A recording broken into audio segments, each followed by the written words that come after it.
هادي له وأشهد أن لا إله إلا الله وحده لا شريك له وأشهد أن محمدا عبده ورسوله أما بعد فأعوذ بالله من الشيطان الرجيم بسم الله الرحمن الرحيم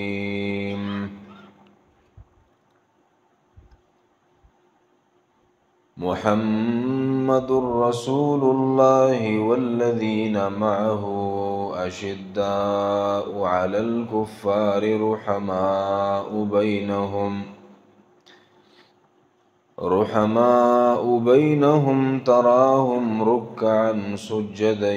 يبتغون فضلا من الله ورضوانا سيماهم في وجوههم من أثر السجود اللهم صل على محمد وعلى آل محمد كما صليت على إبراهيم وعلى آل إبراهيم إنك حميد مجيد اللهم بارك على محمد وعلى آل محمد كما باركت على إبراهيم وعلى آل إبراهيم إنك حميد مجيد انتهائی محترم معزز حاضرین و مسلمانان ورونو نبی صلی اللہ علیہ وسلم چکل د احد غزان فارغ شو او د الله د پیغمبر ملګرو خپل سرونه په تلی کې خيو او د الله د پیغمبر او د اسلام دفاع وکړه ځانونه قربان کړه د ځانونه ډالونه جوړ کړي وو د اسلام او د پیغمبر دفاع وکړه او د اسلام د پاره ځانونه ټوټه ټوټه کړه کله چې جنگ ودرېد او مشرکان پشا شو نبی صلی الله علیه وسلم د میدان تر مخامخ شو خپل زخمیان او شهیدان ملګری قتل زید بن ثابت رضی الله عنه فرمایي وی بعثني رسول الله صلی الله علیه وسلم يوم احد اطلب سعد بن الربيع وی نبی علیہ الصلوۃ والسلام چې کله د میدان تر کوزیدو وی اولی ما ته وی چې تلاړ شو سعد بن الربيع وګوره او ګچری د دې ولید او زخمیو نو فاقرئه مني السلام زما سلام متورسوا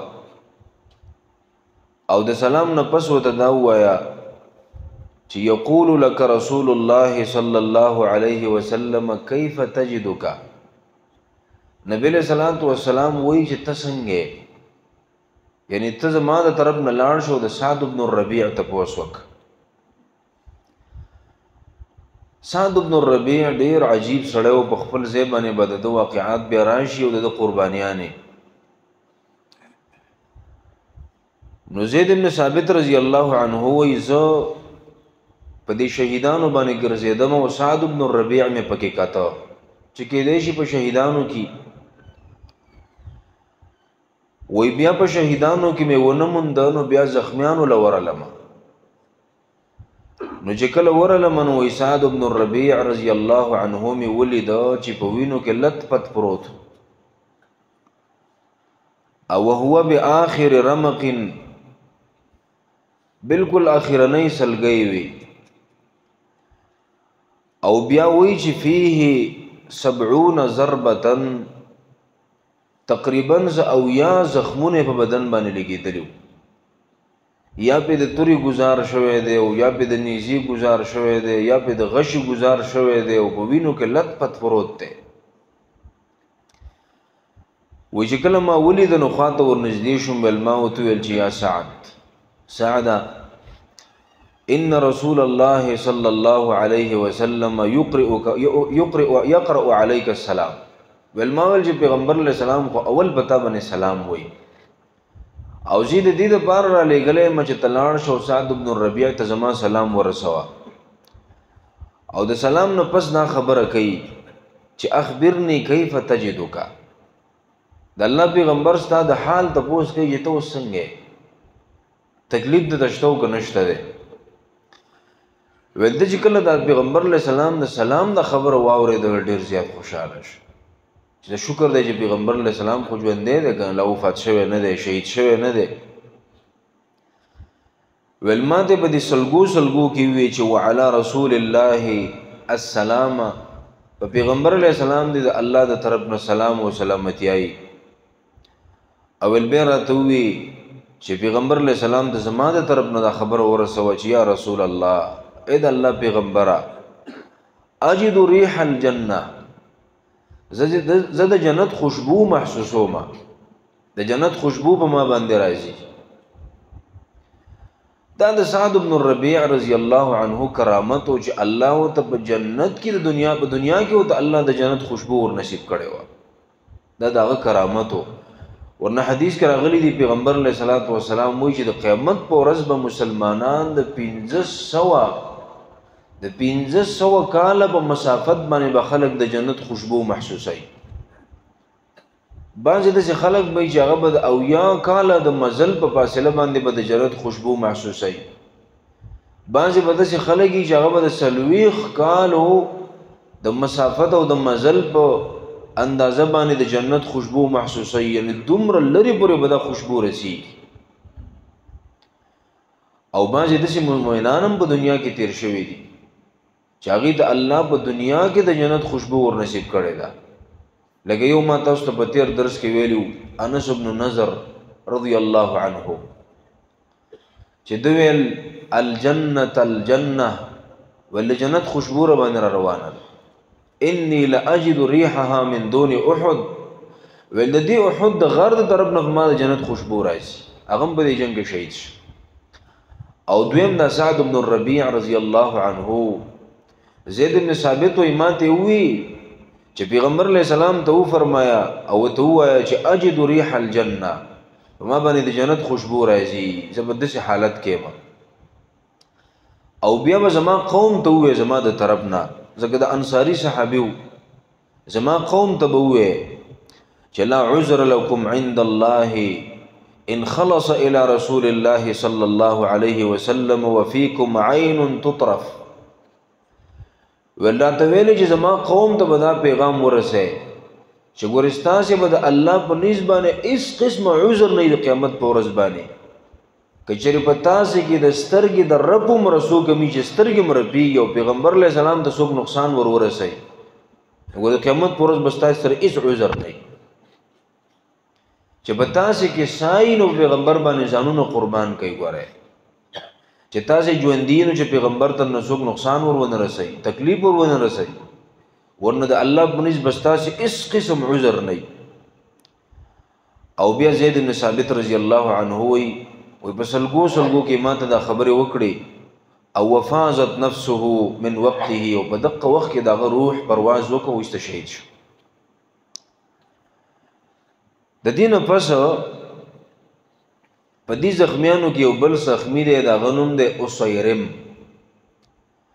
او خپل نوم یې دی عمرو بن ثابت رضی الله عنه. دیم زخمی شوی و. خو دا اسیرم چې و که نه دته د قوم او هغه ته به بنو عبد الاشهل وی. دې قوم ورته بار وی ځکه قوم مسلمان شوی او دی نو مسلمان شوی، نو دې قوم به ورته بار وی چې ګوره مسلمان شه دومره ښه سړی، نو د اسلام قبول کړه نو ښه به نه وي، خو دوی اسلام نه قبلو. او وجه به ولا دا ویله چې اصل کې زما په ډېرو خلکو باندې د سود روپۍ دي، سودونه مې په خلکو باندې چړاو شوي دي، نو که زه اسلام قبول کړم نو اسلام خو راباندې سود ارامۍ نو پیسې به رانه غونډې لاړې شي. خو د احد غزا ته چې کله مسلمانان راوتل نو په دې وخت کې الله د په زړه کې ایمان ورکوز کړ، ایسته مسلمان شو، کلمې وویله. خو د قوم د کلمې پته نه و چې د مسلمان شوی دی. اگر چې د قوم ارمان و چې په دې سړي کې کمالات شته چې د مسلمان شي نو ډېر به ښه. خو د خلکو مخکې کلمه نه وویلې. مسلمانان چې جنگ ته راوتل بس د کلمه وویله او بس ایستر مسلمانانو سره جنگ ته راووت. نو دی وایي موږ ومونده چې دیم زخمي و، بدن یې ټول زخمي و، په وینو کې لت پت و. نو وایي دې قوم یې ووایي چې ان هذا الاسیرم ما جاء به، مونږ خو چې راغلي وو نو مونږ خو د اسلام د دفاع دپاره راغلي وو، د الله د دین د دفاع دپاره راغلي وو. دا اسیرم د څه دپاره راغلی وو؟ دی خو مسلمان نه و. لقد ترکناه وانه لمنکر لهذا الامر، مونږ خو چې جنگ ته راوتو نو دی مونږ په داسې حالت کې پرېښی وو چې د اسلام نه انکار کوو، اسلام یې نو تسلیم کړی، اسلام یې نو قبول کړی. نو د دې زخمونو په حالت کې یې ده نه تپوس وکړو چې ما الذي جاء بک، ته دې جنگ له ولې راغلی وې؟ په کومه جذبه دې جنگ له راغلی وې؟ احدب علی قومک، د خپل قوم سره تعصب په بنیاد باندې راوتلی وې، د عصبیت د وجې نه راوتلی وې، د خپل قوم دفاع دې کوله؟ ام رغبة فی الاسلام، که نه د اسلام سره د مینه او د اسلام په دفاع کې راوتلی وې؟ ویل ته ورته په سلګو کې وې چې بل رغبة فی الاسلام، د اسلام د دفاع دپاره راوتلی وم ګورې او په مینه راوتلی وم. آمنت بالله ورسوله، ما په الله او په رسول باندې ایمان راوړی او ثم قاتلت مع رسول الله، او بس بیا دومره ټیم نو بس کلمه مې وویله مسلمان شوم، پیغمبر علیه السلام جنگ ته راوتی و نو مال ضمیر اجازت نه راکو چې تا به کوم پیغمبر ایمان راوړی دی هغه جنگ ته وتی او ته کور ناست یې، زه هم راووتم جنگ لراله. او حتی اصابني ما ترون، تر دې چې ما ته په جنگ کې هغه تکلیف ورسېد چې تاسې یې نه، ټول بدن مې رټې پټې دی، بدن مې خوږ دی، وینې ته بهیږي. وایي دا خبرې وکړې ویسته وفات شو، شهید شو. وایي بیا صحابه وراله او نبي علیه صلات وسلام د اسیرم دا قصه وکړه. وایي نبی صلی الله علیه وسلم فرمایل چې هو من اهل الجنه، دا صحیح مؤمنو، دا د جنتیانو نه دی، الله ول شهادت مرګ ورک. او په یو روایت کې دا راغلی دی، وی نبی صلی الله علیه وسلم فرمایل چې عامل قلیلا و اجر کثیرا، لږ شان عمل یې وکړو خو الله ول اجر ډېر ورک. ابو هريره رضی الله عنه په صحابو باندې سوال کو چې دا کوم صحابي دی چې لم يصلي لله صلاة قط، چې یو منځم الله ته نه دی کړی جنت ته تللی، یعنی یو منځم نه دی کړی او بغیر د منځ نه جنت ته تللی دی. نو دا همدغه اسیرم رضی الله عنه چې د جنگ نه مخکې مسلمان شو، پیغمبر علیه السلام جنگ ته راوتی او بس دیم پسې راووته او په هغه جنگ کې ولګېد، زخمي شو، ایسته شهید شو رضی الله عنه ارضاه. په دې زخمیانو کې یو بل کس دی او د هغه نوم دی قزمان. د قزمان تذکره ما تاسو ته کړې وه چې دی ډېر په نرۍ او بهادرۍ باندې جنګېدلی و او په اوله کې چې کله د مبارزې دپاره خلک راووتل او د مقابلې دپاره، نو یو پکې د قزمان هم د مسلمانانو طرف نه مقابلې ته وروتلی و، اگر چې دی منافق و، دی د حمیت د وجې نه راوتلی و، د تعصب د وجې نه راوتلی و، قومي غیرت په دې باندې مجبوره کړی و چې زما قوم جنگ ته وتلی دی او دا هغه مکې نه پسې خلک راغلي دي، نو زه څنګه کښېنم؟ ځینې سړي باندې د قومي غیرت او حمیت ډېر زیات غالب وي، نو دی د حمیت د وجې نه راوتلی و. اته یا اوه کسان د په جنگ کې وژلي و، ډېر په نرۍ باندې جنگ کړی و. نو دې واقعه ما تاسو ته مخکې مختصرا ویلې وه چې دی زخمي شو. نو وایي مسلمانانو دی راواغسته او یو کور ته ویوړو، یو طرف ته ویوړو چې دی د دلته علاج وشي، او مسلمانانو ول زیر هم ورکو چې ګوره ته د الله په لاره کې زخمي شوي، ته څومره نیکبخته سړی. ویل دغه ته په جواب کې ووي چې والله ان قاتلت الا عن احساب قومي، زه خو صرف د خپل قوم د دفاع لپاره راوتلی وم، ما خو د الله دپاره جنګ نه دی کړی. نو تاسو ما له خوشخبري او بشارت د څه راکوئ؟ ولولا ذلک ما قاتلتو، که چېرې زما د قوم دفاع نه وی نو ګوره زه جنګ له نه راتلم. دا خو زما قوم راوتی و او زه د خپل قوم سره راووتم. د ده دا خبر به بار بار نبی علیه السلام ته صحابه وکوو چې قزمان زخمی شوی دی، او نبی علیه السلام به بار بار وی چې دا جهنمی دی، انه من اهل النار، دا جهنمی دی. نو صحابه وی موږ حیران وی چې کله د خولې نه موږ دا خبره واورېده چې هغه په خپله ووي چې ما ان قاتلت الا عن احساب قومي، زه خو د غیرت او د حمیت د وجې نه جنګ له راغلی وم، زه خو د خپل قوم د دفاع دپاره راغلی وم، د اسلام دپاره خو زه نه یم راغلی. ویل خبره زموږ په زړه کې پرېوته چې پیغمبر علیه السلام کومه خبره کوي نو دا ټیک وایي. او ویل بیا دې زخمونو دومره تکلیف درته جوړ کړو چې د ځان نه یې توره لاندې کړه او د پاسه پرې ورسملاست او ایسته خودکشي وکړه. ویل مونږ چې نبي صلی الله علیه وسلم څه ویلي که نه نو هغه بلکل ټیک خبره. نو ګوره کم خلک چې د وطن په دفاع کې مري، یعنی دغه جذبه دا ده چې زه د وطن دفاع وکړم، دغه جذبه دا ده چې زه د قوم دفاع وکړم، قومي غیرت په بنیاد باندې راپاڅېدلی دی، نو که دی د پیغمبر په لښکر کې هم دی خو خاتمه به الله خرابوي. د یاد ساتئ ګورئ، د پیغمبر په فوج کې راغلی دی خو نیت یې خراب دی، الله یې خاتمه خرابه کړه. د دې وجه نه نبي صلی الله علیه وسلم فرمایلی دی چې انما الاعمال بالنیات، د عمل د ثواب او د جزا او د سزا دارومدار دا ګورې په نیت باندې دی. که نیت د سمو الله به دله بهترینې بدلې درکړي، او که نیت د خرابو نو ګورې هر څه به دې ګډوډ شي. نو دی د پیغمبر په فوج کې راوتلی دی، د نبی صلی الله علیه وسلم په ملګرتیا کې جنگ ته راوتلی دی، خو نیت خراب و، ویل زه د قوم د دفاع دپاره راوتلی یم، الله یې خاتمه خرابه کړه. نبی صلی الله علیه وسلم وی هغه انسان صحیح مجاهد دی من قاتل لتكون کلمة الله هي العلیا فهو فی سبیل الله. چا چې د دې دپاره جهاد وکړو چې د الله دین غالبه کړي، د الله رب العالمین دین په ټولو دینونو باندې غالب کی، اوچتی کی، حاکمی کی، حکمرانی کی، دا د الله په لاره کې جنگ کوي. ګورئ څوک چې په قومي غیرت باندې راپاڅېدلی دي، په عصبیت باندې راپاڅېدلی دي، د قوم پرستۍ په بنیاد باندې راپاڅېدلی دي، د الله پیغمبر وایي دا ډېر خرابه ناره ده. ګورئ زمونږ د پښتانه راپاڅېدلی دي او دوی د خپلو حقوقو نارې وایي چې زمونږ د حکومت زمونږ سره ظلم کوي، زیاتی کوي، مونږ له د خپل حقونه راکړي. دا زبردسته خبره ده. خو نارې څه وایي؟ نارې د قوم پرستۍ وایي.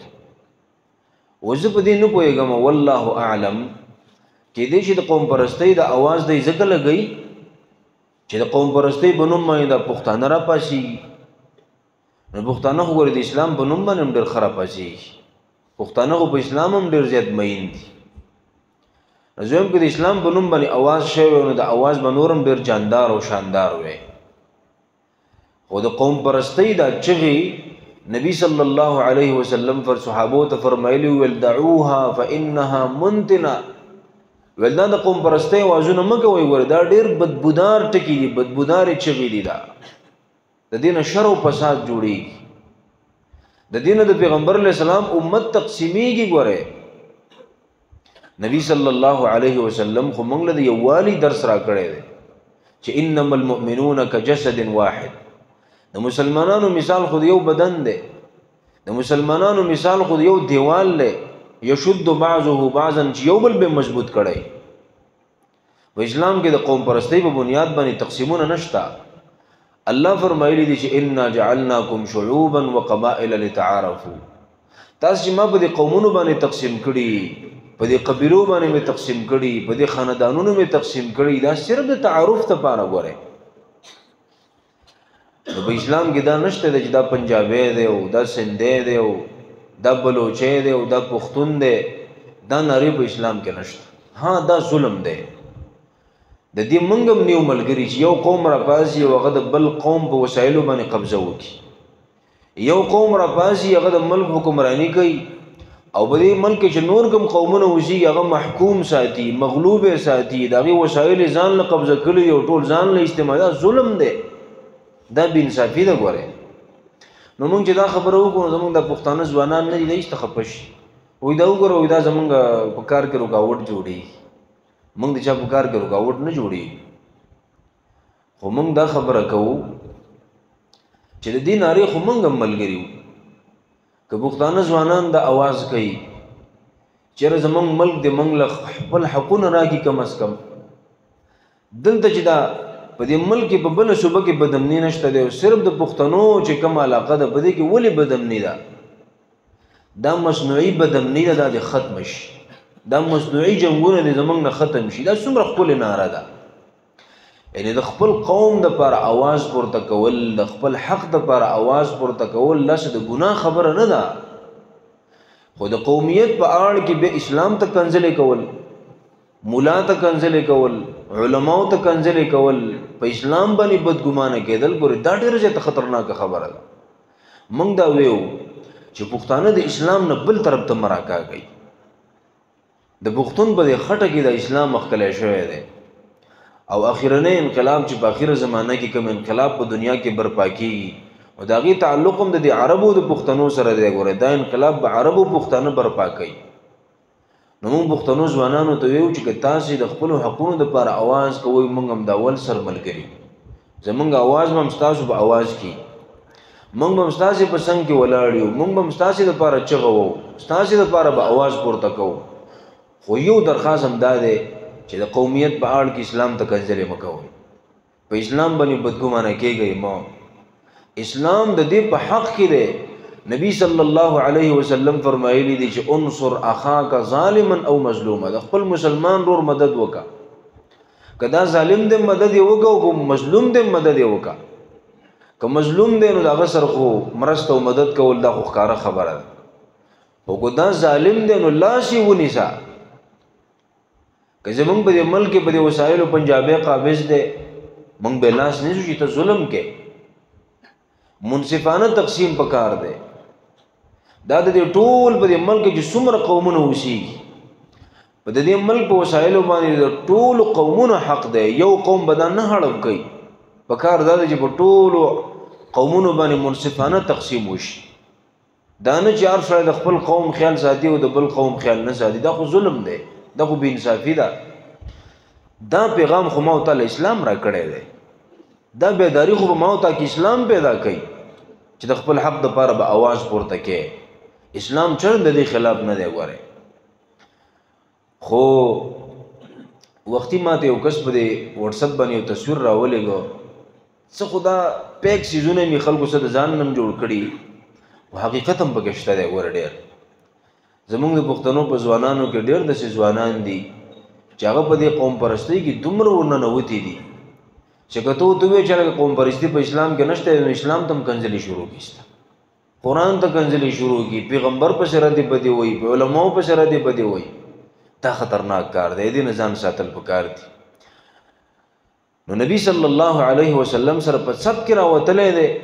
خو نیت یې خراب و، د قوم پرستۍ په بنیاد راوتلی، والله خاتمه خرابه کړه. ګوره د ده په مقابله کې یو بل کس راوتلی دی او د هغه نوم دی مخیرق. مخیرق یو یهودي عالم و، د یهودو یو ملا په مدینه کې، او کله چې نبی صلی الله علیه وسلم جنگ ته راوته، بنو ثعلبه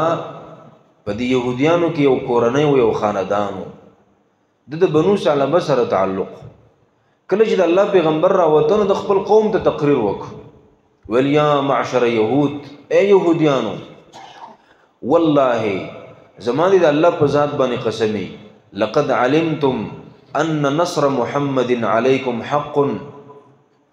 تاسو ته دې خبرې خپته ده، یعنی دا ستاسو نه الله په تورات کې وعده اخیستې ده چې د محمد صلی الله علیه وسلم مدد دا په تاسو باندې فرض او لازم دی. ګوره په تورات کې نه الله وعده نه ده اخیستې چې که دا اخرنی پیغمبر راغی نو د په څنګ کې به تاسو ودرېږئ، د مرسته او مدد به کوئ، خپل قوم ته تقریر وکړو. نو هغوی په ځای د دې چې د سره جنګ ته راوتلي وې، بانې ورته وکړه، ویل ان اليوم یوم سبت ولن خو د خالی ورځ ده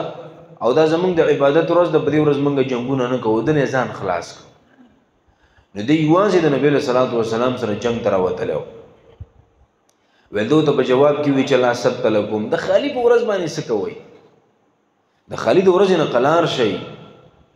راځئ د دې پیغمبر په دفاع کې راوځئ او د ده په دفاع کې وجنګېږئ، د نورو مقابل سره جنګ وکړئ.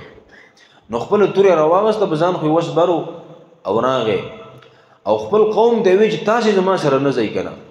ویل زه لاړم جنګ لا، خو ویل دا زما وصیت د ځان سره ولیکئ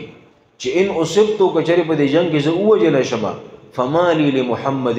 زما مال به ټول د محمد علیه السلام او د چې د خپل مال وصیت کوو نو دا ډېر زیات مالداره سړی و په یهودو کې، دومره مالدار و چې غټ غټ باغونه و د کجورو.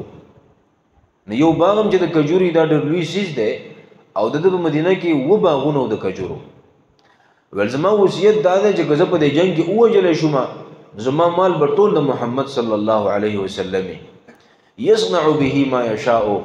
د ده چې څه خوښوي زما په مال باندې بس زما ورته اجازت دی زما په مال باندې دی وکړي چې په څه طریقه باندې تقسیموي. نو دی د نبي صلی الله علیه وسلم سره جنگ ته راووت او دی هم په دې جنگ کې ولګېد او په دې جنگ کې ایسته ووژلی شو. نبي علیه السلام ته چې صحابو خبره وکړه چې د الله پیغمبر هغه مخیرق هم په دې جنگ کې مړ دی، ویل نبي علیه السلام یې صفت وکړو چې مخیرقو خیر یهود، دا مخیرق چې و دا په یهودیانو کې ډېر ښه سړی و. نبي علیه السلام یې صفت وکړو. نو که دا جهنمي علماو لیکلي دي، دی علامه واقدي او د هغې سره علامه سهیلي، امام ذهبي یو کتاب دی مشهور د تجرید په نوم باندې، امام ذهبي په تجرید کې په ده باندې بحث کړی دی او حافظ ابن حجر رحمه الله په الاصابه کې مشهور کتاب دی د هغه، نو په هغه کې په ده باندې بحث کړی دی او په دې نتیجه باندې هغې خبره ختمه کړې ده چې دی مسلمان شوی و. د چې خپل قوم ته دا خبرې کولې که نه چې لقد علمتم ان نصر محمد علیکم حق، تاسې ته ښه پته ده چې دې پیغمبر مدد په تاسې فرض دی وګورئ. او چې هغې ورسره ونه منله نو بیا ورته په اخره کې وي چې که په دې جنګ کې زه چېرته ووژلی شم نو زما مال به ګورې ستاسو نه وي، ځکه زه مسلمان یم او تاسو خو نور بلاګانې، نو ګورې زما مال به ستاسې نه وي، دا به د پیغمبر علیه السلام، ځکه د مسلمانانو حاکم دی، د مسلمانانو خلیفه دی، د مسلمانانو مشر دی، بس زما مال د هغه دی چې څه پې کوي وبې پکې. نو علما وایي د اکثر علماو رایې دا د محققینو چې دی مسلمان شوی و، ځکه نبي صلی الله علیه وسلم د وفات نه پس او د شهادت نه پس د صفت وکړه چې مخیرق په یهودیانو کې ډېر ښه سړی و.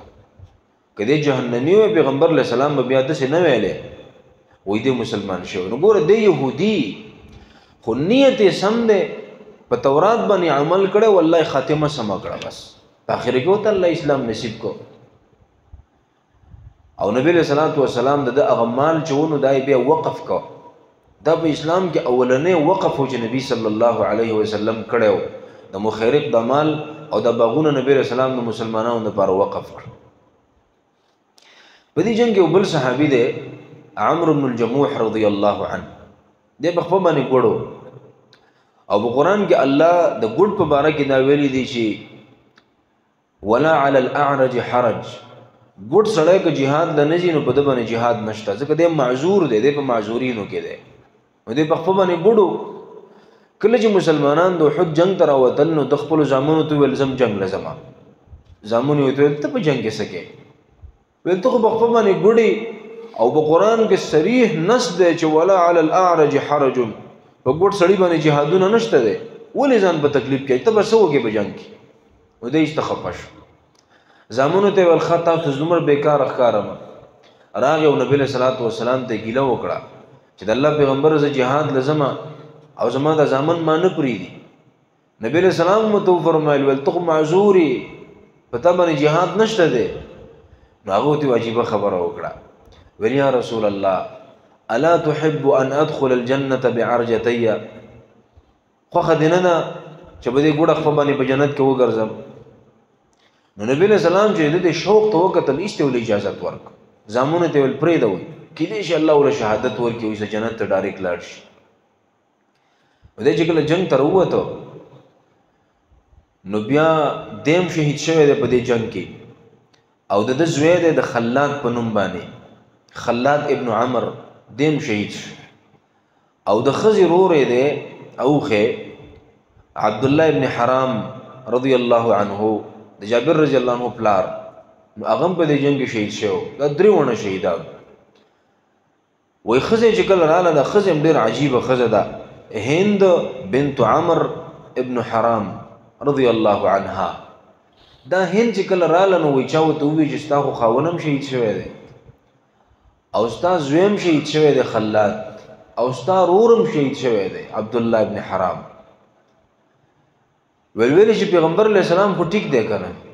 ولویل چې خلکو ته چې پیغمبر علیه السلام ټیک دی هغه نه دی شهید شوی ولویل چې زبې دومره غټ غم نه دی غټ غم بداوي چې پیغمبر علیه السلام شهید شوی او بیا رااله او اوخي راوستو او د دې درې ونو شهیدانو د بدنونه او جسدونه کې خودل باغ اوخ باندې د پاسه چې اوخ به کله مدینه طرف تراتاو کو لګ بلاړ ایسته بکیناس مخکې بنت وسی به وکړي خو اوخ بنت واله برداشت کول خپلن مخکې چې د احد طرف ته راتاو کو واپس به خپ قلار باندې روان شو سمدم بر روان چې بیا به مدینه ته تاو کو اوخ بیا کیناس عائشہ رضی الله عنها ته پوښتنه کول دا ونی نبی له سلام تراله چې د الله پیغمبره دغه شهیدانو هغه اوخ نشي مدینه ته چې احد ته راتاو کې نو سمدم رواني چې مدینه ته تاو کې استکینی نو نبی له سلام راغی او د هندینه ته پوښتنه ورستان دي خاون څه ویلو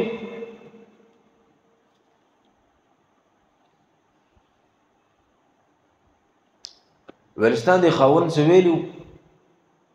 نو هغه ته په جواب کې ویل الله پیغمبر دې چې کله jihad تر وته کنه نو ما پورې لګو خندل ول ما وته چې ته په دې ګوړه خپل منځ jihad وکي ول سخ قار ولا ورغه او ول ته ویل چې تاسو دومره بیکاره سړک کار مزه jihad نشم کوله ول ناس پورته کړو اسمان ته وکتل او دعا وکړه او ول ویل چې اللهم لا تردني الى اهلي خزيان وارزقني الشهاده الله ما خپل کور ته شرمنده مرا واپس کوا چې زرا شمو د خزره پوری خان دي الله مله د شهادت مرګ راک او په یو روایت کې دا دی وی ویلي د مدینه ته وکتل چې اللهم لا تردني الى اهلي سالما الله ما خپل کور ته روغ مرا ولا بس ما نه شهادت مرګ راک نو دا وی نبی صلی الله علیه وسلم فرمایي چې دا اوخه مچړی دعوها فانها مأموره پریدي دیته د الله د طرف نه د امر دی چې تب نزي مدینه ته ځکه چې هغه ارمان دا او چې الله کور ته منه ولې بس نو نبی صلی الله علیه وسلم دا دریوانه د احد په میدان کې بیا دفن کړ او دی هند رضی الله عنها چې ونه دله تسلی ورکړه ولتا ته پته ده ولستاد خاون او استاد زوی خلاد او استاد رور عبد الله ابن حرام د دریوونو په جنت کې ملاقات وش او بیا ته نبی صلی الله علیه وسلم فرمایل چې استاد رور خو دومره غټه مرتبه ده چې د کوم وخت نشهید شوی دی نو ملائکه په د پاسه سورې کړي د انتظار کوي چې دا په کوم ځای کې خخی تر اوسه پورې به ملائکه د پاسه سورې کړي دي استاد ضرور دومره غټه مرتبه ده عبد الله بن حرام رضی الله عنه ته عجیب سړیو کنه چې نبی له صلوات و سلام زوی له تسلی ورکوله ولتا ته پته ده ول الله چې چا سره خبرې کوي نو د پردې نه شاته سره خبرې کوي او استاد پلار سره بے پردی خبرې وکړي دومره اوچته مرتبه الله ستاسو پلار لور کړي نو د صحابو د پاره خو بس دا ډیره غټه خبره و د مسلمان د پاره دین بل خوشالي شته چې د الله د پیغمبر د مبارک خلینو د جنت زیره وورول شي راغی ته نبی له سلام بدی الفاظ باندې تسلی ورکړه کړه نو بس هغه ول الله پیغمبر پسړه ته له پټي ولګاولې بس د دین بعد بم ز جاړم چې زموږ شهیدانو له الله دومره غټه مرتبه ورکړه نبی صلی الله علیه وسلم د دینه پس د احد د شهیدان ټول راټول کړه او ودرې د جنازه په وکړه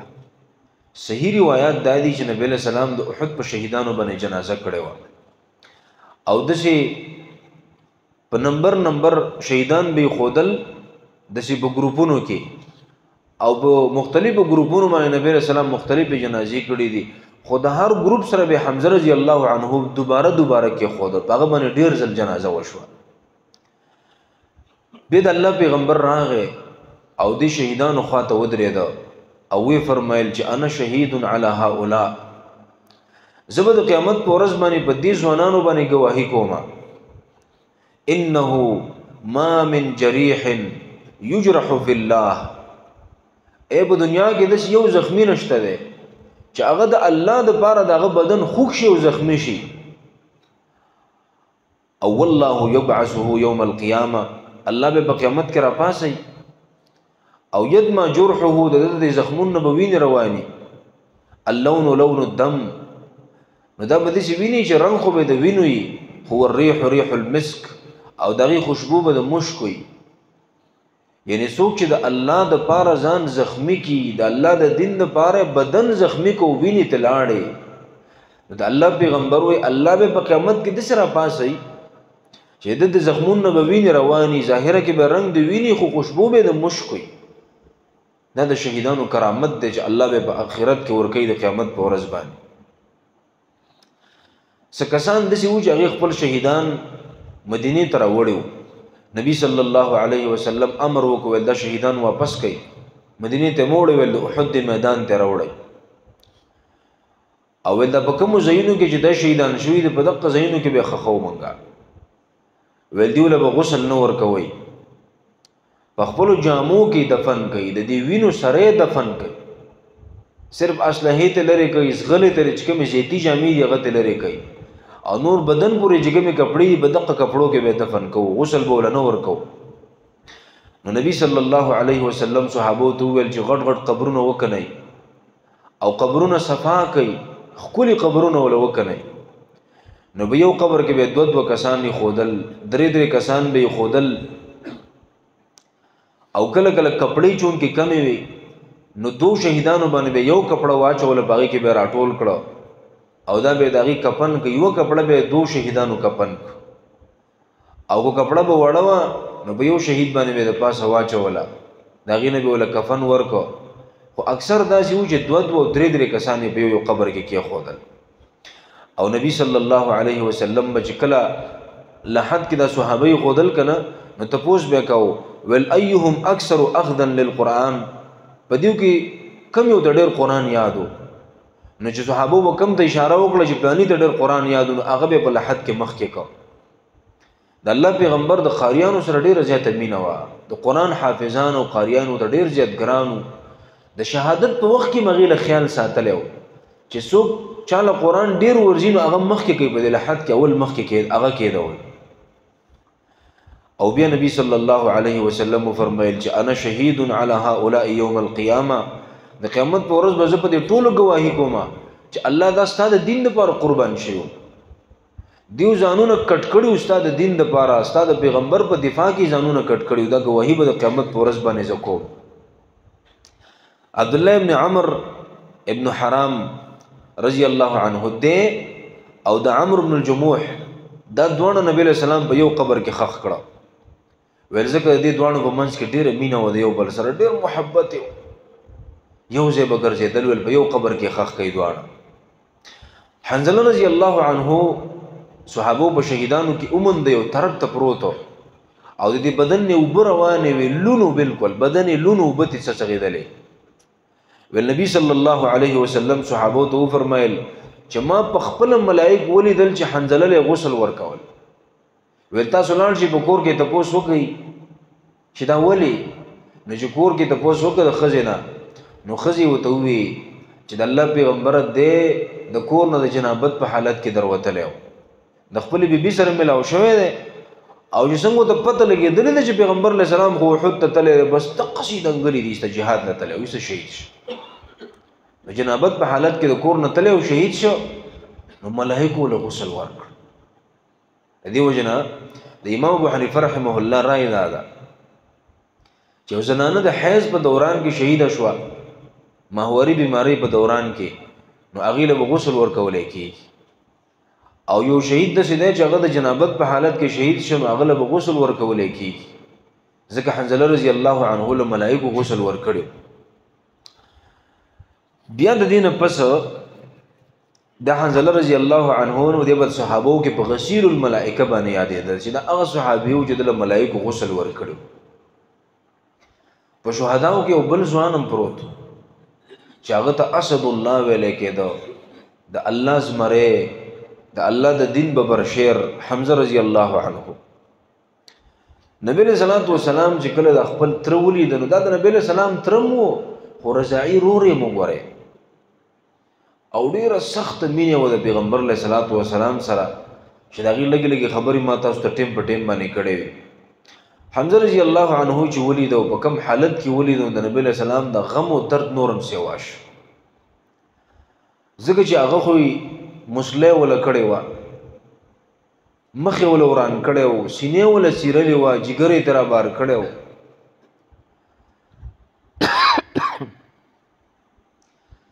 نو د الله د پیغمبر ترور راله صفیه بنت عبد المطلب صفیه رضی الله عنها چې د حمزه رضی الله عنه خور وه هغه راله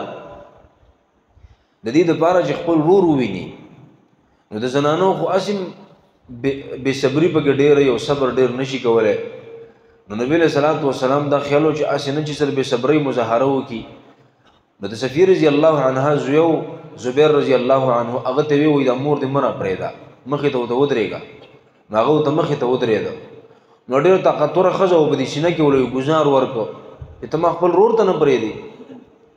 ویل هغه ورته وویل چې د الله پیغمبر منع کړي چې مې راپرېږده هېڅ ته ودرېده. وی بیا نبی صلی الله علیه وسلم ته وفرمایل اواز یې ورته وکړه چې ته ما ولې نه پرېږدې خپل ورور ته وقد بلغني انه قد مسل باخي زه د دې نه خبر یم چې زما د ورور مسله شوې ده د هغه پوزه کټ شوې ده د هغه غوږونه کټ شوي دي او د هغه سینه څیرلی شوې ده خو وذلک فی الله پروا مې نشته ځکه د هر څه د الله دپاره شوي دي بس چې د الله دپاره یې زما پروا نشته. فما ارزانا بما كان من ذلك زمونږ دپاره د دې نه بله غټه خوشحالي نشته دی چې زمونږ بدنونه د الله د دین دپاره کټ شي او مسله شي. لاحتسبن ولاصبرن ان شاء الله ویل زما دا وعده ده چې زه به د الله نه د اجر امید ساتم په دې غم او په دې درد او زه به صبر کوم بې صبري به نه کوم. نو نبي علیہ السلام ورته اجازت ورکړو ویل راشه. نو راله خپل ورور یې ولیده د هغه دپاره دعاګانې وغوښتې د الله نه انا لله و انا الیه راجعون وی الله ویل زما د ورور شهادت قبول ک. په یو روایت کې دام راغلی دی چې نبی صلی الله علیه وسلم خپل تره ته خبرې وکړې ویل زما دې په الله باندې قسمي په هغه ذات چې حق او سچ پیغمبر را لېږلی که ستا دا خور او زما دا ترور نه خفه کېدی نو ویل دقسې مې پرېښودلی چې په دې میدان کې پروت وی او دې مرغانو او دې لیوانو شرمخانو خوړلی وی او په قیامت کې الله دنه تپوس کړی وی چې حمزه دا ولي او تا ورته ویلي وی چې الله ستا د دین دپاره ټوکړې ټوکړې شوی خو خخوم دې ځکه چې زما دا ترور خفه کېږي. او دا حمزه رضی الله عنه چې و دې نبي علیه صلات وسلام د عبدالله ابن جحش رضی الله عنه سره دفن ک. دا چونکې د خوریم رشته و سره او رضاعي رور یې مو نو نبي علیه السلام صحابو ته وی چې زما دا تره د عبدالله ابن جحش رضی الله عنه سره په یو قبر کې خښ کړي دواړه په یو قبر کې سملول. عبدالله ابن مسعود رضی الله عنه وی ما رأينا رسول الله صلى الله عليه وسلم باكيا قط اشد من بكائه على حمزه. پیغمبر علیہ السلام دومره سخت جړه په چام نه وکړي څومره جړه چې نبی رسول الله په حمزه رضی الله عنه باندې کړو دومره سخت خپو بل په جنازه باندې ولاړو او وانتحب حتى نشع من البكاء. وی نبی علیہ السلام دومره جړل چې الله د پیغمبر د جړه د आवाज مونږ شاته اوریدو دومره په تر پسې خپو دومره غمجنو. نو شهداو د زیارت او د غي د دیدار د منظر شونو ډېر زیات بل شانت صحابه د احد د میدان دا شهدا د سي پراتو چې انسانو ته کته نشو دي ظالمانو د شهداو د لاشونو سره داسې لوبي کړي صرف دې کې د حنظله دغه چې و حنظله رضی الله عنه د مسلې نه وکړي او دغه وجه دا و چې دا خو د هغه ابو عامر راهب زوی کنه کوم چې مشرکانو سره په سکونو کې راغلی نو وی داغه د وجه نه دا خو شهید شوی وو خو مسلې ولا نه وکړي ځکه چې پلار یې مشرکانو په سکونو کې صرف دې پرېخو نور اکثر شهیدان جون دغه مسلې کړي وي دي ظالمان خباب رضی الله عنه چې رستو زمانہ کې وې د بوي یو ځل بیمار شوی نو څه کسان خپل راغلیو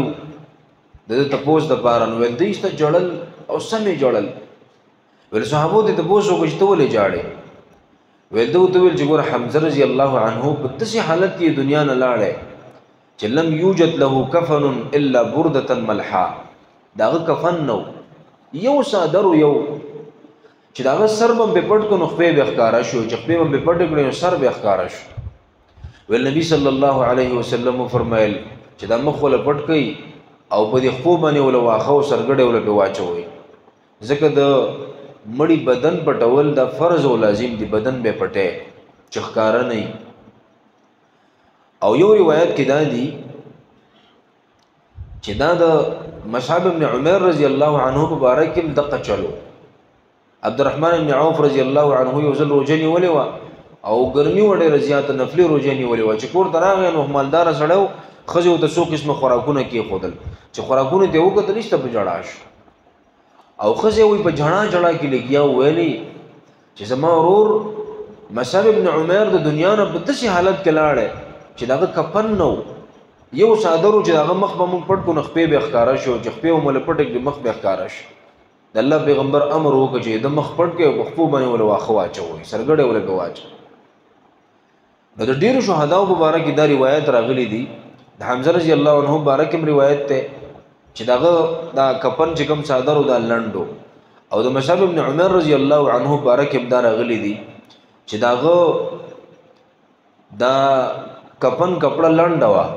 ول نبی له سلام ول چې غطوا بها راسه مخې به پټ کړي او وجعلوا على رجليه الازخر په دې خپل باندې ول سرګړې واچوي دا منظر چې کله مسلمانان د دې غم نم تیر شو خپل شهداي د پن کړه د احد د شهیدان چې دي کنه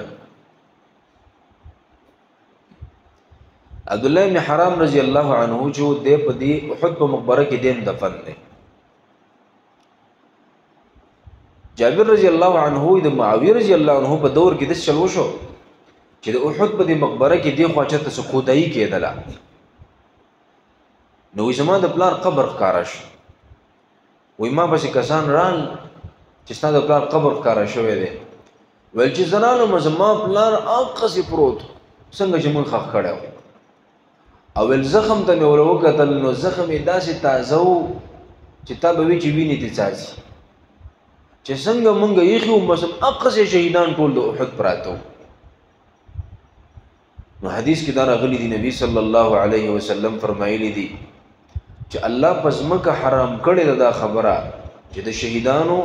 او د انبیانو جسدونه د خاوري کې ودی خوري د شهید بدن الله رب العالمین په خاور باندې حرام کړی دی نه خوري د پیغمبر بدن او جسد مبارک د الله په خاور حرام کړی دی خاوري نشي خوړل او ما په خپل سترګو زما د پلان بدن مبارک ولید چې هغه داسې پروتو چې بالکل تر تازه او څنګه چې مونږ یې خو بس اقشان پروت اولی بنئ چې څوک په امام الانبیاء باندې ځان قربان کی د الله په دین باندې ځان قربان کی دله به الله دا کرامت نور کوي نو سبا ور کوي نبی صلی الله علیه وسلم د دین پس امام احمد بن حنبل روایت نقل کړی دی چې کله مشرکان وترې دو نبی علیہ السلام خپل شهیدان د پن کړو زخمیان یې ځان سره راوغستو وی نبی علیہ السلام صحابو ته ویل چې استو تاسو سپونه برابر کې په سپونو کې ودرېږئ حتی اثني علی ربي عز وجل چې د خپل رب ثنا بیان کما د خپل رب حمدونه بیان کوم تاسو له ودرېږئ نو علما وی فصاروا خلفه صفوفا صحابه ټول په نبی علیہ السلام پس شاته په سپونو کې ودرېدو نبی علیہ السلام دعا کول او صحابه په امین وی او دعای دا کړی دا چې اللهم لك الحمد كله اللهم لا قابض لما بسطت اللهم لك الحمد كله الله ستاد پر ټول حمد ندي اللهم لا قابض لما بسطت الله نشته دے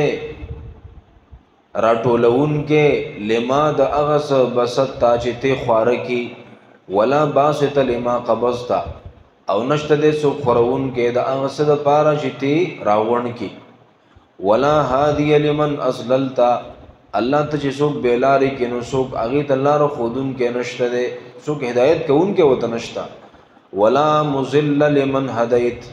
الله ته چې چاته هدایت وکړي نو څوک گمراه کوون کې بیا نشتا ولا معطي لما منعت الله ته چې کوم چیز منع کې څوک ورګون کې داغه نشتا ولا مانع لما اعطيت الله کوم څه ته ورکې او داغه منع کوون کې بیا څوک نشته دے ولا مقرب لما باعدت الله کوم څه چې تلری ما سي نسو کې را نږدې کوون کې نشته دے ولا مبعد لما قربت او الله کوم څه چې ته نږدې کې نسو لري کوون کې نشته اللهم ابسط علينا من برکاتک الله موږ باندې خپل برکتونه را وروا ورحمتک خپل رحمتونه را باندې را وروا او وفضلک ورزقک خپل فضل او رزق الله موږ باندې را وروا اللهم اني اسالک النعيم المقيم الله زستانه هغه نعمتونه غواړم چې هغه همیشئ الذي لا يحول ولا يزول هغه نعمتونه چې نه اوړي او نه زایل کیږي او ختميږي اللهم اني اسالك العون يوم العيله الله زستانه په هغه ورځ باندې مدد غواړم کوم چې د غریبۍ او د فقر ورځ ده د محتاجۍ ورځ ده والامن يوم الخوف الله د یری په ورځ باندې ستانه امن غواړم اللهم اني عائذ بك من شر ما اعطيتنا الله زبتا باندې د هر هغه سیز د شر نه پناه غواړم چې تا موږ ترا کړی دي او شر ما منعتنا الله کوم څه چې نه دی را کړی د غیر شر نه پناه غواړم اللهم حبب الينا الايمان الله ایمان موږ ته محبوب سیز وګرځوا ایمان موږ ته محبوب سیز وګرځوا او وزينه في قلوبنا الله د ایمان زموږ په زړونو کې خسته کا او وکره الینا الكفر والفسوق والعصيان الله موږ د کفر نم نفرت پیدا کا او د فسق او فجور نم نفرت پیدا کا الله د هر نه پرمانه نم نفرت پیدا کا وجعلنا من الراشدين الله موږ راشدین جوړ کا چې زمون په لاس باندې الله تنور خلقو ته هدایت وکي او موږ په هدایت باندې روان کا اللهم توفنا مسلمین الله موږ مسلمانان وفات کا واحينا مسلمین الله د مسلمانۍ ژوند را نصیب کا والحقنا بالصالحین الله د نیکانو خلقو پورې په واسطه کو د غي ملګریم کا غیر خزایا او ولا مفتونین الله د غي مخ تم شرمنده کوم ولا مفتونین الله په پدنو کې مواقع کوا اللهم قاتل الكفرة الله کافران اوجنو قتلک الذين اغسان يكذبون رسلك چې استاد پیغمبرانو تکذیب کوي او يسدون عن سبيلك او استاد سملار نه خلق اړي او وجعل عليهم رجزك الله بدیو من خپل عذابون نازل کا اللهم قاتل الكفرة الذين اوتوا الكتاب اله الحق الله هغه کافرانو اوجنو قتلک کوم چې تا کتابونه ورکړي دي قران نه مني الله ته زمونږ الہ او معبود چې حق او سچ نبی صلی الله علیه وسلم دا دعاګانې وکړي د الله ثنائی بیان کړه د الله حمدونه بیان کړه او د الله پیغمبر بیا د احد میدان نه روان شو د مدینه په طرف باندې او دا د شوال وم تاریخ او د شوال د میاشتې وم تاریخ دی نبی له سلام د مازیګر مونږ د احد په میدان کې وکړو پناست باندې او بیا دا غینه پس د الله پیغمبر دا دعا وکړه او مسلمانان د مازیګر او د ماخام د مونږ په دې منځ کې د مدینه طرف تر روان شو بیا نبی صلی الله علیه وسلم چې کله مدینه ته راغی او مدینه ته لار رسیدل نه دی خو مدینه ته خبر راغلی دی کنه چې په صحابو کې ډېر لوی تعداد شهیدان دي زخمیان دي پکې د الله پیغمبر زخمی شوی دی نو بلاره کې زی په خلک راوتلیو نو بلاره کې وسنانه راوته ده حمنه بنت جحش رضی الله عنها نو هغه ته خبر ملاو شو ولستا ورور شهید شوی دی عبد الله بن جحش رضی الله عنه ولویل چې انا لله وانا الیه راجعون الله زما ضرور شهادت قبول ک ول به وته ویل شو چې ستا ماما شهید شوی دی حمزه رضی الله عنه ول به ویل چې انا لله وانا الیه راجعون الله زما د ماما شهادت قبول ک ول به وته ویل چې خاوند شهید شوی دی مصعب بن عمر رضی الله عنه روایتو کې راځي چې فصاحت وولولت دخلینه چغه وته به اختیار والنبي عليه الصلاه والسلام چې کله ولید له ډېر خپش ولویل چې ان زوج المرأة منها لبمكان د خزي بزړه کې د خاون یو ځای یو مقام او مرتبه ګوره ضرور په شهادت باندې استرجاع وکړه د ماما په شهادت باندې خپشوا خو د خاون په شهادت باندې د خلونو به اختیار چغه وته حقیقت دا دی چې د خزي بزړه کې د خاون یو ډېر لوی مقامي ګوره د خزي د پاره د خاون د مرګ دا ډېر لوی درد دی ډېر لوی صدمه ده او بیا وته ویلې شو چې د پیغمبر علیه السلام ته پوښتنه کوي چې پیغمبر علیه السلام راته وخایي نبی علیه السلام ژوندې دی ول صحابه ته چې ژوندې دی ولویل چې د الله پیغمبر ژوندې دی نو بس بیا دا دومره غټ غم نه دی د به برداشت کو خیر بل یو زنانه د بنو نجار داغي خاون شهید شوی دی رور شهید شوی دی پلار شهید شوی دی نو چې کله وته ویل چې خاون شهید شوی دی ول انا لله وانا الیه راجعون رور دی شهید شوی دی انا لله وانا الیه پلار دی شهید شوی دی نو اگر روانه او تروا ول ما فعل رسول الله پیغمبر علیہ السلام څه چل شوی دی ول صحابه وته ویل چې خیرا یا ام فلان پلانی مور پیغمبر علیہ السلام خده هو بحمد الله كما تحبين څنګه چې تخو خې کنه یعنی ته د پیغمبر علیہ السلام بجون خوشاليږي نو پیغمبر علیہ السلام هم اقصده نه دی وفات شوی نه دی شهید شوی ولغي چې زما تسلی نه کیږي ارونيه حتى انظر اليه ما ته پیغمبر علیہ السلام را وخه اجازه ته بخپل وګورم چې زما تسلی وشي صحابه ته اشاره وکړه چې هغه د الله پیغمبر روان دي په اوخه باندې ناشته وجکله ولید ویل چې کل مصیبه بعدك جلل یا رسول الله د الله پیغمبر چې ته ولید کنه نو استاد لیدون پس هر غم وړو کې دی بس دا بلوي غم چې تنوي په دنیا کې ام سعد رضی الله عنها دارالا د سعد بن معاذ رضی الله عنه مور روانه وا او سعد بن معاذ د پیغمبر علیہ السلام د اوخي پړې نیولې او مخ کې روانو نو چې خپل مور یې ولید نو پیغمبر علیہ السلام ته د الله پیغمبر زما مور روانه ده ځکه په دې جنگ کې د غرورم شهید شوی عمرو بن معاذ رضی الله عنه په دې جنگ کې شهید شوی ورزما مور روانه د جیول لګ تسلی ول ورک نو نبی له صلوات و سلام متول والمرحبا بها خوش آمدیدی وتوي او باقاعده د ودرې ده تسلی ول ورکړه تعزیت وتوکو نو الاغیو ته په جواب کې وی چې اما اذا رايتك سالما فقد اشتويت المصيبه ولویل چې الله پیغمبر چې تم روغولې دي کنه دا مصیبت مې کم شو غم مې کم شو درد مې کم شو اگر چې ما بچي شهید شوی د زړه ټوکړه نه تللی دا استاد لې دوه باندې دا غم وړو کې شو کم شو او بیا نبی صلی الله علیه وسلم دا غي په مخ کې د احد شهیدانو لپاره دعاګانې وکړي او دوی فرمایل چې یا ام سعد اې د سعد موري ابشری زیر واخلا او وبشرا وبشري اهليهم او لاړه شه مدینه کې د ټولو شهیدانو په کورونو کې د आवाज وکا چې ان قتلاهم ترافقوا في الجنه جميعا چې تاسو د شهیدانو ټولو ګره په جنت کې یو بل سره ملاقاتونه وشو یو بل ولیدل یو بل سره په جنت کې ملاقاتونه وشو او وقد شفعوا في اهليهم جميعا او څومره اهل عیال چې په مدینه کې پاتې رند ټولو لپاره الله ته شفاعت کو الله یې سپارښم قبول کو ولدغینه پس کله دا خبره واوري دي ول نبی له سلام ته وی شرضینا یا رسول الله الله پیغمبر موږ د الله ناراضی یو چې الله زموږ ناراضی شي موږ د الله ناراضی یو او ومن يبكي عليهم بعد هذا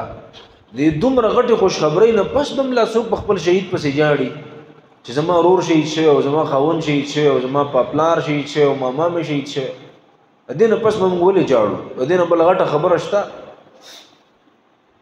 وی به نبی صلی الله علیه وسلم ته فرمایل چې یا رسول الله ادعو لمن خلفوا منهم دا هغه چا لپاره دعا وغواړه څوک چې د شهیدانو نه وروسته پاتې شوي دي ښځې دي بچي دي خویندې دي رونې دي مور او پلارې دي ویل نبی علیه الصلاة والسلام ورته دعا وکړه چې اللهم اذهب حزن قلوبهم الله د دې خلکو دا غم ختم کا دا کم درد چې ورته رسېدلی دی الله دا درد ختم کا وجبر مصیبتهم الله په زړونو یې د صبر پټۍ ولګوه او احسن الخلف على من خلفوا الله چې دا کم پاتې دي الله بهترین عوضونه ولا ورکا بهترین بدله ولا ورکا خسته خپل معاملو سره الله تعالی وکا نبی صلی الله علیه وسلم چې کله مدینه ته راورسېده نو د خالی ورځ وا اوم ورځ د شوال د میاشتې او چې کله راورسېد نو ماښام مدینه ته چې کله نبی علیہ الصلوۃ والسلام راورسېد کله چې کور ته راغی ملګری شهیدان شوي دي په خپل زخمی دي نو فاطمه رضی الله عنها له خپل تور ورکړه ول بچي زما د تور وینځ ول د وینې ته پاکه کا او دا ډیره خطوره ده ول فوالله لقد صدقني اليوم نن راس دې تور ډیره وفا وکړه ځکه ډیر جنگ مې به وکړو خو ماته نشوه ول دا وینځ ډیره وفادار تور ده علی رضی الله عنهم خپل بیبي فاطمه رضی الله عنها له خپل تور ورکړه ول زما د تور مو وینځه ول فوالله لقد صدقني اليوم دې زما تورم زما سره نن ډیر وفا وکړه په ټول جنگ کې د قصفات شو ماته نشوه ول نبی صلی الله علیه وسلم ته فرمایل چې لئن كنت صدقت القتال لقد صدق معك سهل بن حنيف وابو دجانه کتا نن په صدق باندې قتال کړه او جنگ دې کړه دې نو ګورستان سره سهل بن حنيف او ابو دجانم ګورې جنگ کړه هغه هم ډېر پرشتنی جنگ کړه د احد په جنگ کې د څو کسانو کارنامې ډېرې بل شانته وي یو د حمزه رضی الله عنه یو د ابو دجانه یو د سهل بن حنيف یو د ابو طلحه دا هغه خلکو کنه چې دیو بل شان جنگ کړو په دې ورځ باندې او علي رضی الله عنهم په دیو کې پکيو ول نبی صلی الله علیه وسلم په جنگ کې سړی څه کارنامه وږي کنه نو تحديث النعمت په تور باندې ځان ته خبر را یادولې شي د خپل مشر مخې ته کولې شي او پیغمبر علی السلام د خپل نور ملګرو صفته مو کو چې ګوري وانه تا په صدق جنگ نه کړي سهل ابن حنیف هم کړي دی او ابو دجانم کړي دی رضی الله تعالی عنه په دې جنگ کې څومره شهیدان شوي وو نو ټول روایت چې کله راټول کې کنه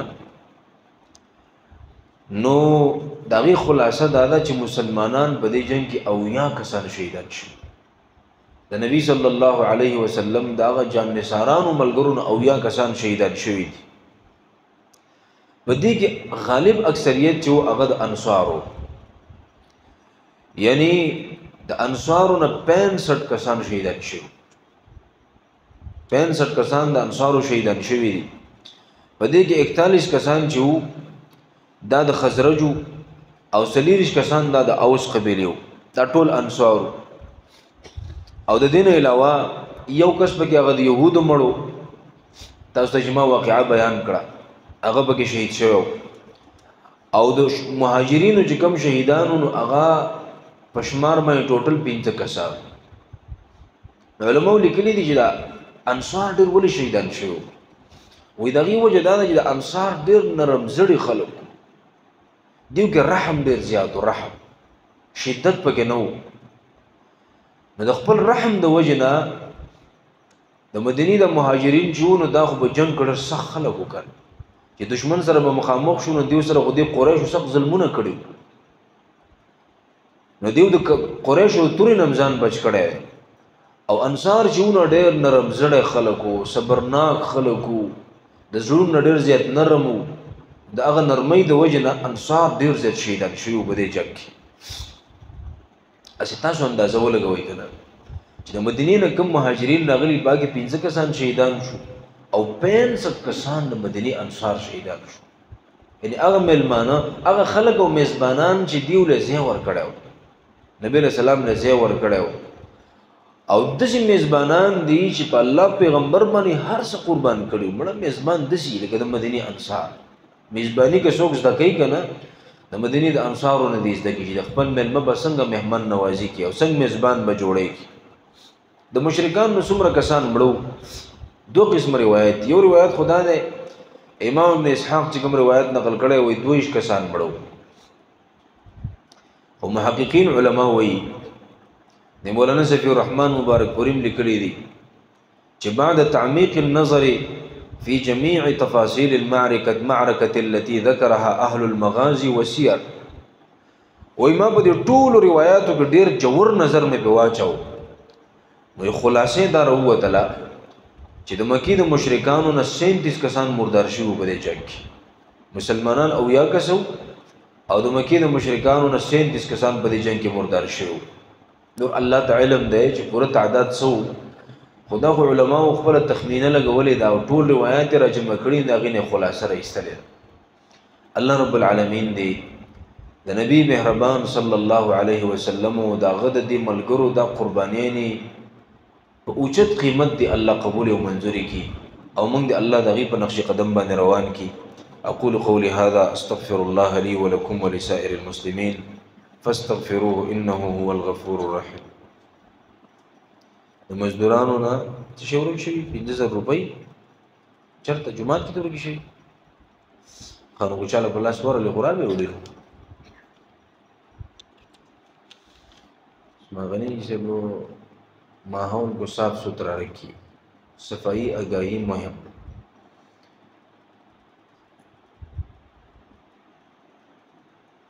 ماحول ارد گرد اور حالات جس میں انسان جانور اور پودے رہتے ہیں آلودگی ماحول میں ایسے ذرائع کی موجودگی